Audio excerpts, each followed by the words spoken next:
Adidja Palmer, born the 7th of January, better known as Kartel, is a Jamaican dancehall DJ.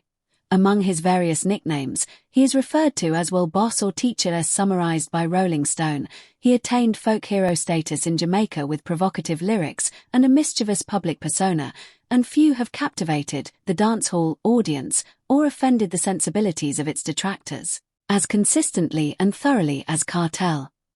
He has also been credited as an inspiration for the dancehall-infused work of a number of Western artists, including Drake, who has cited Kartel as being one of his biggest inspirations. Kartel's singles include Romping Shop, 2009, Dancehall Hero, 2010, and Summertime, 2011. He has collaborated with a number of hip-hop and R&B artists such as Major Lazer, Rihanna, Missy Elliott, and Alison Hinds. In 2014, Kartel was sentenced to life imprisonment for the murder of his associate Clive Lizard Williams. Kartel often released new music despite his imprisonment, having released over 50 new songs in 2016 alone. His conviction was quashed in March 2024 by the UK Judicial Committee of the Privy Council, who cited juror misconduct and declared that the Jamaican Court of Appeal had to decide if a retrial would take place. On the 31st of July 2024, Kartel was released from prison after the Court of Appeal declined to retry the Williams case. Life and career. 1993 to 2008. Rise to prominence. Palmer started his career as a teenager in 1993 with his first recording Love Fat Woman, which he released on Alvin Reed's label One Heart using the moniker Eddie Banton, an homage to Buju Banton. Palmer was later part of the three-member group, keeping the name for himself after the group split up. While still a member of the group, he claims to have written nearly 30 songs, including Gal Clown. He eventually became a protege of Bounty Killer. Kartel rose to prominence in 2003 after having a string of hit songs in Jamaica. The year culminated in a pre-planned on-stage clash with Ninja Man at the annual dancehall festival Sting, held in Kartel's hometown of Portmore. The clash turned violent when Kartel's crew members, as well as Kartel himself, threw punches and assaulted Ninja Man on stage. While Kartel's manager initially blamed Ninja Man, Kartel himself quickly apologized to Ninja Man and festival organizers for the fracas.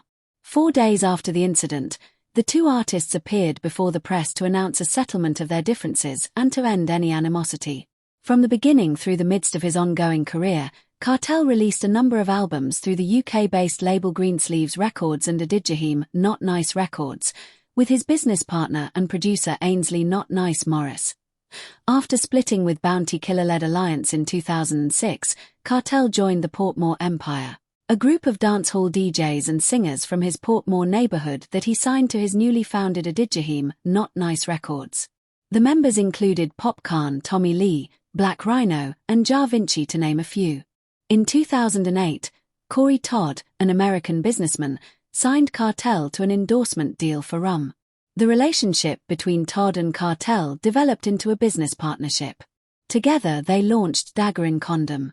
Todd then purchased Jamaica's most popular dancehall nightclub, Asylum. Charges and conviction.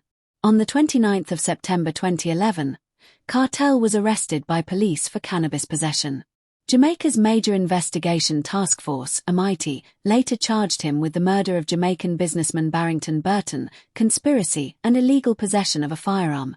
While in prison in 2012, his book The Voice of the Jamaican Ghetto, Incarcerated but Not Silenced, co-written with business associate Michael Dawson, was published.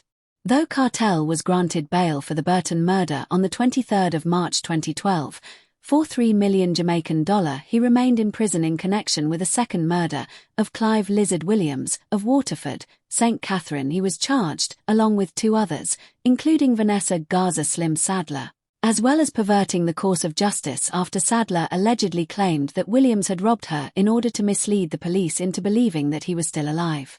Kartel's trial was originally scheduled for the 21st of January 2013, but had to be postponed due to a lack of jurors, and was rescheduled for the 11th of July. On the 24th of July, a jury found Kartel not guilty of the charge of murder of Barrington Burton. However, Kartel remained in custody pending the second murder case. His trial for the murder of Clive Williams started on the 18th of November 2013, and on the 13th of March 2014, he was found guilty by an 11-member jury of the murder of 27-year-old Clive Lizard Williams. The 65-days-long trial was said to have been the longest in Jamaica's history. On the 3rd of April 2014, Kartel was sentenced to life imprisonment.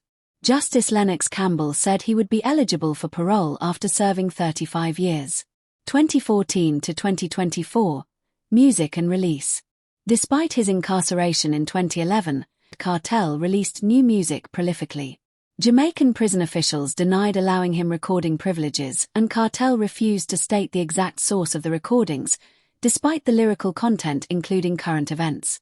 In 2016, while in prison, Kartel released his most internationally successful album, King of the Dancehall, which peaked at number 2 on the US Billboard reggae charts.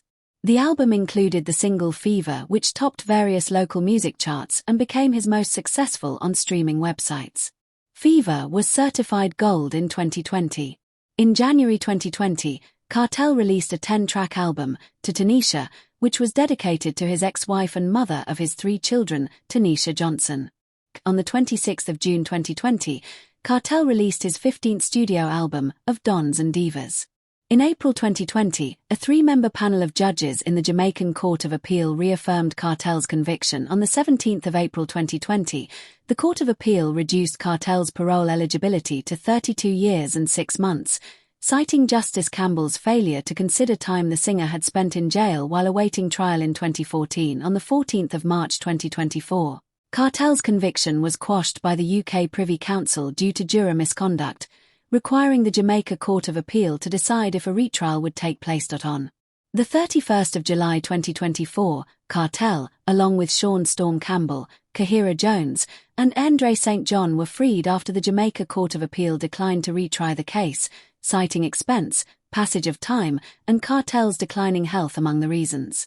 Vybz Kartel's album Party With Me received a 2025 Grammy Awards nomination for Best Reggae Album. Net worth, estimated. As of 2025, Kartel's net worth is estimated to be between $1 million and $5 million. Despite his imprisonment, his music catalog continues to generate revenue through streaming platforms, Spotify, YouTube, Apple Music, merchandise, royalties from international features. His label, Adidja Records. He's one of the few incarcerated artists who remains commercially successful, with multiple albums and singles released from prison. Family. Parents, Teresa Palmer, mother. His father passed away when Kartel was young. He has several children, at least 7 are publicly known, including Little Vybz and Little Addy, who are following in his footsteps in music under the name UTG, Uptown Gaza.